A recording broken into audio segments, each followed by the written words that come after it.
ஆச்சரியமாக இருக்கிறது. சங்கர கருப்பனுடைய கூட்டம் அத்தனையுமே கருவறுத்து விட்டேன். அந்த கூட்டத்தினுடைய தலைவன் சங்கர கருப்பன். அவன் மட்டும் தப்பிச்சு ஓடிட்டான். அவனை துரத்திட்டு போகலாம் என்று போகும் பொழுது இந்த வெள்ளையமான இருக்கக்கூடிய அறைக்கு தெரியாமடிக்கு வந்து விட்டோம். சாமி சங்கர கருப்பனை துரத்தி வந்தேன். தெரியாமடிக்கு தன்னுடைய அறைக்கு வந்து விட்டேன். அதனாலே நான் போய் வருகிறேன். தெரியாமல் வரவில்லை, தெரிந்து வந்தாலும் தெரியாமல் வந்தாலும் உங்கள் மீது நான் ஆசைப்பட்டிருக்கிறேன். ஆமா, நான் ஏற்கனவே திருமணமானவன். இதோ ஒரு நாள் உங்களோடு வாழ்ந்தாலும் வாழ வேண்டும், இல்லை என்றால் மரணம் படி வேண்டும் என்பதற்காக மனதை எண்ணிக்கொண்டிருக்கிறேன். அதனாலே மனதார உன்னை காதலிக்கிறேன். அப்படியா? ஆமா. இப்பொழுது மிக முக்கியமான வேலை அந்த சங்கிலிகர்களுடைய உயிர் எடுக்கணும். அதனாலே என்றைக்கு இருந்தாலும் சரியே உன்னை நான் திருமணம் செய்து கொள்கிறேன். சத்தியம். நான் போகிறேன்.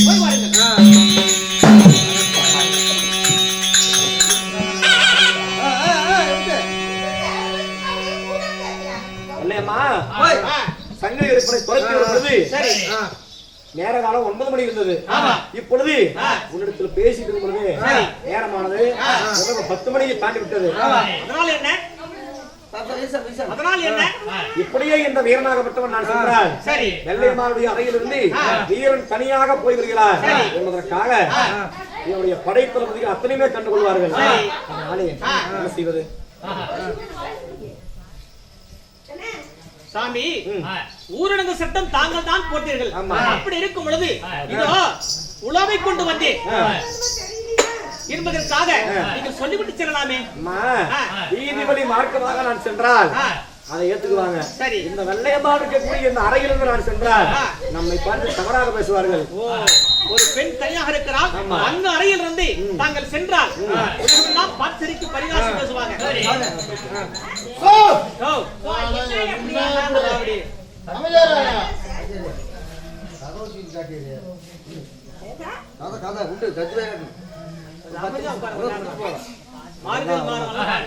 பொழுது விரிஞ்சிச்சு வரணும். அதனாலே சற்று பொறுமையாக இங்கே இருங்கள், போகலாமே. அப்படியா? ஆமா, தவறாய் விடவும்மா. இவருடைய படைகள் அத்தனையுமே என்னை காலம் என்று தேடி கொண்டிருப்பார்கள். வேற வழி ஏதாவது? அப்படியா? இதோ நான் வைத்திருக்கக்கூடிய இப்படிப்பட்ட தொப்புடா வைத்து விட்டு மேலே போட்டு சென்றால் நிச்சயமாக யாருன்னு தெரியாமல் போய்விடும்.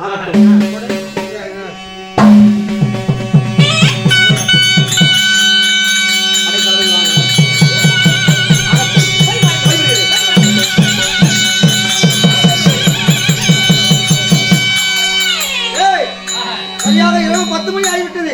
நம்முடைய கோர்படி தளபதி மக்களை போட்டார் அல்லவா? இதோ யாரோ மதுரை மீனாட்சி அம்மன் கோயிலிருந்து யாரோ வெளியே போறாங்க, யாருன்னு தெரியல. 3 தடவை கூப்பிட்டு பார்ப்போம், பதில் சொன்னா ஆச்சு. இல்லைன்னா அவரை அழைத்து வந்து பழிபடுத்தின மாறுகால மார்கை வாங்கணும். கூப்பிடலாமா? யாரது? யாரது? யாரது? 3 தடவை கூப்பிட்டோம், பதில் வரவில்லை. அப்படி என்றால் இவன் தான் எங்களுக்கு இருக்கும்.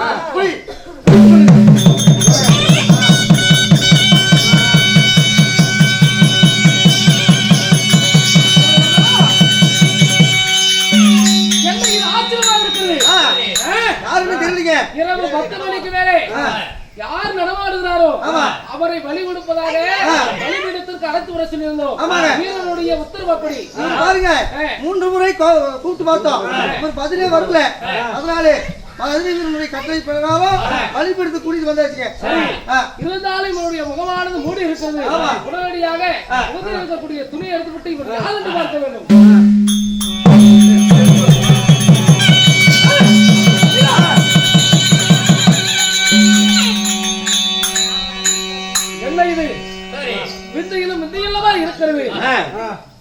இந்த ஊரிலே ஊரடங்கு சட்டம் போட்டதே தாங்கள் தான். அப்படியாப்பட்ட இந்த போட்ட சட்டத்திலே தாங்களே நீங்கள் வந்திருக்கிறீர்கள். விதிப்பையன் பண்ணைக்கான வேந்தரும் அறிய மாட்டார். அந்த சங்கிலி கற்பனை துரத்தி கொண்டு போகும்போது அந்த ஆனாத்தி வெள்ளம் இருக்கக்கூடிய அறைக்குள்ளே இந்த வீரனாக மட்டும் நான் நுழைந்தேன். அந்த அறையிலிருந்து நான் வெளியே வர இரவு 10 மணிக்கு மேல் ஆகிவிட்டது. அதனாலே இப்படியே சென்றால் நாட்டு மக்கள் படைத்தவர்கள் அத்தனை பேர் தவறாக பேசுவார் என்று சொல்லி அந்த வெள்ளையம்மாள் தங்க பட்டாடையானது என்னால போட்டு விட்டாங்க.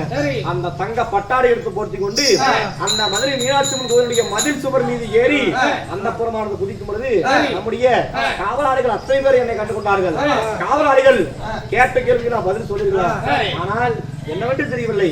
காவலாளிகள் கேட்கின்ற அந்த 3 கேள்விகளுக்கும் என்னால் பதில் பேச முடியாமல் நான் ஒரு பெருத்த ஊமையாக நான் ஆகிவிட்டேன். அதாவது இந்த மதுரை மீனாட்சி அம்மனாகப்பட்டவர் எனக்கு ஊமையாக போக வேண்டும் என்று 3.25 நாளைக்கு ஊமையாக போன்னு சொல்லி சாபத்தை கொடுத்துட்டாங்க. காரணம் என்ன? இந்த வீரனாகப்பட்டவர் தன்னுடைய அடிப்படை செய்யக்கூடிய வெள்ளையம்மாள் மீது ஆசைப்பட்டிருக்கிறார். வெள்ளையம்மாள் அந்த வீரன் மீது ஆசைப்பட்டிருக்கிறார் அப்படின்னு சொல்லி இந்த வீரனை கொல்ல வேண்டும் என்று மதுரை மீனாட்சி அம்மன் எனக்கு 3.25 நாளைக்கு சாபம் கொடுத்தது. அது மட்டுமல்லாமல் இந்த வீரன் நான் பிறக்கும் பொழுது அந்த ஈஸ்வரனாகப்பட்டவர் எனக்கு எப்பேற்பட்ட வரம் கொடுத்தார்? பிறக்கும் பொழுது எப்படியாப்பட்ட வரம் சிவபெருமான் தங்களுக்கு கொடுத்தார்? வயதோ 16, வாலிபமோ 90. 16 வயதிற்குள்ளாக 90 வயது மதிக்கத்தக்க ஒரு பெரியவுடைய அத்தனை அனுபவங்களையும் பெற்று 16 வயதிற்குள்ளாக இந்த சிவனுடைய பாதத்தை வந்து சேரணும் அப்படின்னு சிவன் அன்றைய தினத்துல வரம் கொடுத்தாரு. அந்த சிவனும் சக்தியும் தான் இன்றைய தினத்துல மதுரையில மீனாட்சி சொக்கனா 2 பேரும் அவதானம் எடுத்திருக்கிறார்கள். நானே அன்று கொடுத்த வரமானது எனக்கு இந்த தினத்தில் படிக்க போகிறது. இருந்தாலும் பரவாயில்லை. இந்த நாட்டிற்கு எதற்காக நீங்க வந்தீர்கள்?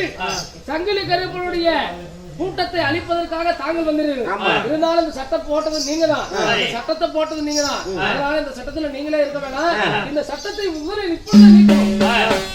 ஐயா, இந்த உலகத்தில் சட்டம் என்பது அத்தனை பேருக்கு பொதுவு.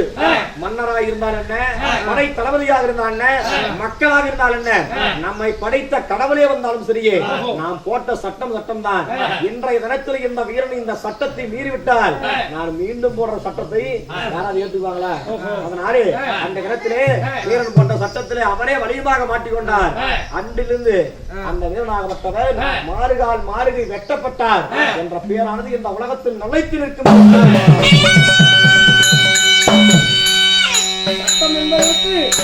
சட்டம் என்பது சாதாரண மக்களுக்கும் ஒன்றுதான், பொதுதான். இந்த மன்னரா இருந்தாலும் ஒண்ணுதான். அதனால இந்த சட்டத்தை போட்டது நான் தான். இந்த சட்டத்துல இருந்து நான் வெளியே வந்தேன்னா மத்த மக்கள் தப்பா நினைப்பாங்க. அதனால என்ன வழிபடுத்து கூட்டிட்டு போங்க. இருந்தாலும் உன்னுடைய வார்த்தைக்கு எதிர்வார்த்தை கிடையாது. இப்பொழுதே வழிபீடத்திற்கு வீரனை அழைத்து செல்லுங்கள். வாருங்கள் போகலாம்.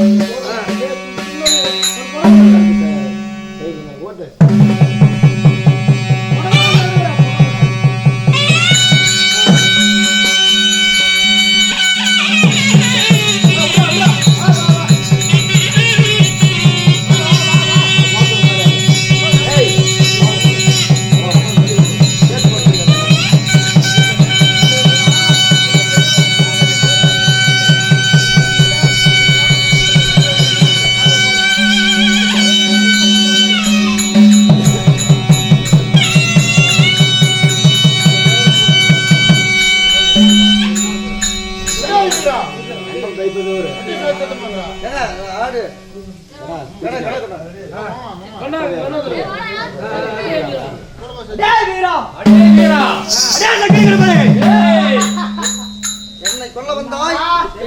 என்னை கொல்லவா? மதுரை மாநகரத்துக்கு வந்தேன். இப்பொழுது பாரு உன் கதி எப்பொழுது இருக்கிறது பாரு. அவன் நம்ம கொல்ல வந்தான், அவன் சாவ போறான். நீ சந்தோஷமா செய்யா?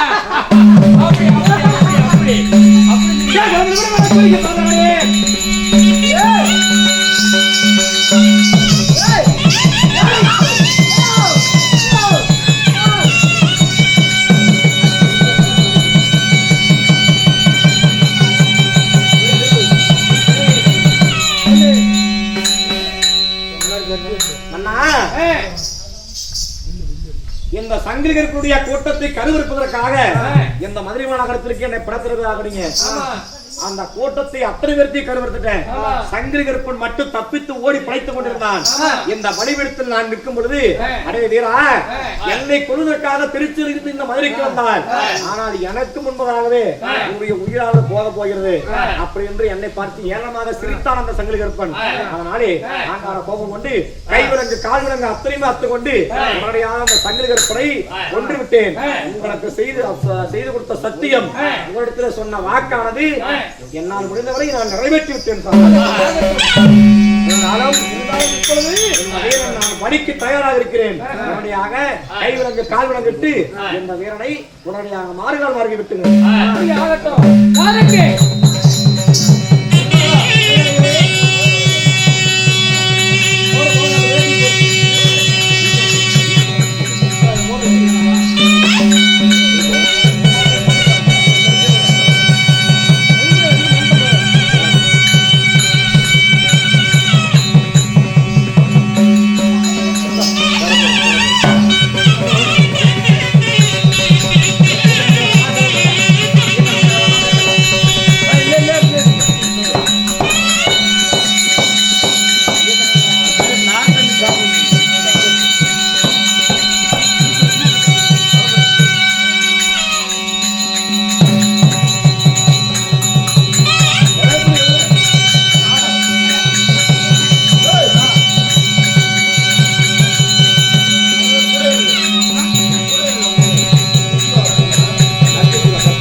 ஐயோ அம்மா!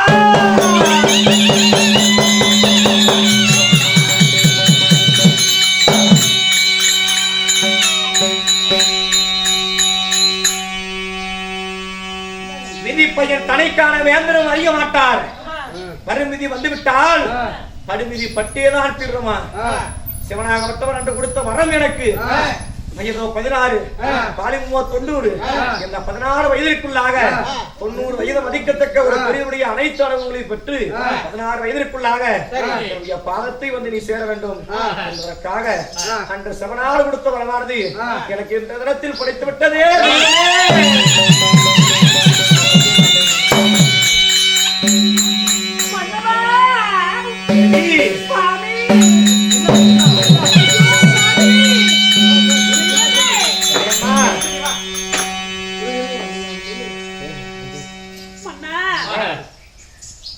தாயிலிருந்து தன்னை இழந்து என்னுடைய சிற்றப்பா அனைத்தவற்ற வேலையும் இழந்து உங்களுடன் நான் இந்த மதுரை மாநகரத்திற்கு வந்தேன். சில காலம் உங்களுடன் சேர்ந்து வாழலாம் என்று மனக்கோட்டை கட்டி இருந்தேன். வாழ வேண்டிய வயதிலே என்னுடைய வாழ்க்கையை இழந்து பூவிலிருந்து பொட்டிலிருந்து என்னுடைய நாயகர் புண்ணியரை தான் இழந்து இந்த புவனத்தில் நான் எப்படி சுவாமி வாழ முடியும் அண்ணா? சுவாமி, இந்த பரந்த உலகத்திலே வேலை இல்லாத பயிரும் சாலை இல்லாத பொண்ணு ஒண்ணுன்னு சொல்லுவாங்களே, இத்தனை ஆண்டு காலமாக இந்த மதுரை மாநகரத்தில் மீனாட்சி அம்மனுக்காக அடிமை பணியோடு செய்து வந்தேன். வாழ்க்கை அமைந்ததற்காக உங்களோடு சேர்ந்து வளர்வதற்காக நான் உன்னிடத்திலே வந்தேன். அநியாயமாக இப்பொழுது மாட பைபுனே சாயம் பண்ணா அண்ணே பொம்மியம்மா இல்லையம்மா சாமி சிவனார் கொடுத்த வரம் எனக்கு அதை யாராலும் மாற்ற முடியாது. 16 வயதிற்குள்ளாக அவருடைய பாதத்தை நான் சென்றடைய வேண்டும். அதனாலே என்னுடைய உயிரானது இப்பொழுது போகப் போகிறது. உங்களை விட்டு நான் பிரிய போகிறேன். விட்டுவிடுங்கள் அம்மா. ஐயோ அண்ணா ஐயோ சாமி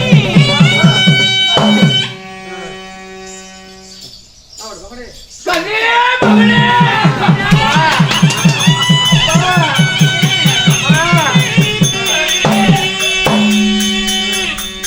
இந்த சின்னான செல்லியா 7 பொண்டாட்டி கட்டி 7க்குமே குழந்தை இல்லைன்னு சொல்லி தவம் கடந்து இருக்கும் பொழுது கானகத்துல கண்டெடுத்து தான் வைத்ததான் ஒரு மகன் பிறக்கிறேன். ஒரு மகனை கண்டெடுத்து வளர்த்தனேன். எனக்கு பின்னிட்டு எழுது தண்ணி இறைச்சி கொண்டு வைப்பா என்று இருந்தனே. நீ ஏன் எனக்கு முன்னாடி மாறுகிறாயே?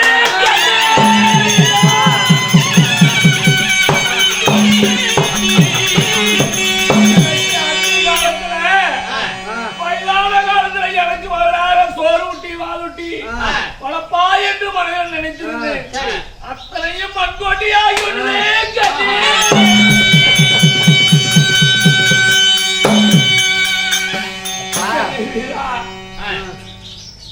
அந்த காலத்தில் எங்களுக்கு கொல்லி குடமுடைத்து எங்களுக்கு கொல்லி வைப்பாய் என்று எதிர்பார்த்து உன்னை எடுத்து நான் வளர்த்தனே மகனே. என்னை விட்டு போறியே மகனே.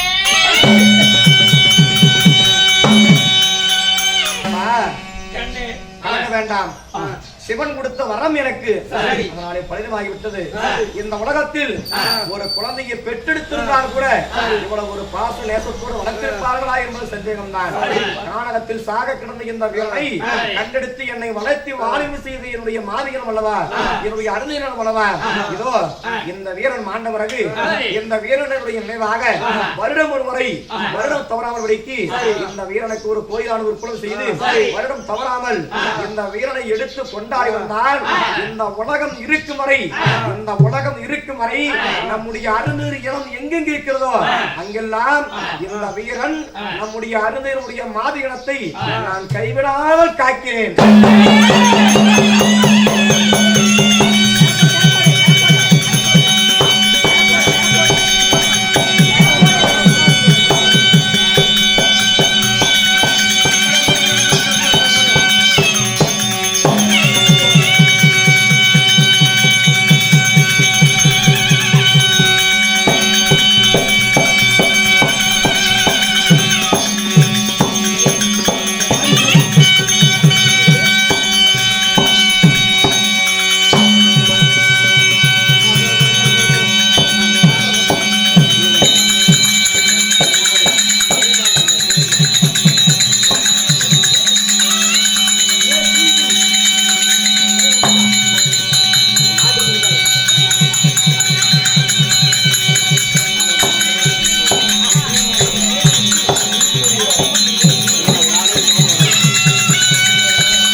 ஆடு பன்றி என்று சொல்லக்கூடிய 3 பூசையிட்டு எங்களை கொண்டாடி வந்தால் இந்த நாட்டு மக்களை காப்பாற்றுகிறேன் என்பதற்காக சத்தியம் செய்து இந்த வெள்ளையம்மாள், மதுரைவரன், பொம்மியம்மாள், சின்னான் செல்லி 5 ஒன்றாக சேர்ந்து கல்சலையாக உருவாவதோடு இந்த நாடகம் முடிவடைகிறது. அறிந்த பெரியவர்கள் தெரிந்து கொள்ள வேண்டும். நாட்டுக்கு நாடு மகாநாடு நமது மூணாம்பள்ளி காட்டிலே எழுந்து காய்ச்சறக்கூடிய ஸ்ரீ பிள்ளையார், ஸ்ரீ மாரியம்மன், ஸ்ரீ முருகன் தேவிகளுக்கு பூசாட்டி பொங்கலிட்டு தேரும் திருவிழா திரைக்குதக்கூடிய நாடகம் வச்சாங்க. நாடகம் வச்சவங்களும் நாடகத்தை பார்க்க வந்தவங்களும் பட்டி பெருகு பால்பானை கறந்து, குட்டி பெருகு குடம்பால் கறந்து, அருகம்புல் போல் 1000 கிளையோடு, முள்ளுவர் போல் 300 கிளையோடு அவரவர் சொந்த பந்தங்கள், மாமன் மைத்துரர், அண்ணன் தம்பிகள், பெற்ற பிள்ளைகள், பேர பிள்ளைகள் அனைவரும் ஒன்றாக சேர்ந்து அந்த கடவுள் கிருபையாலே நோயற்ற வாழ்வாக அளவெல்லாம் செல்வமாக பல்லாண்டு காலம் சுகமோடு வாழ வேண்டும்.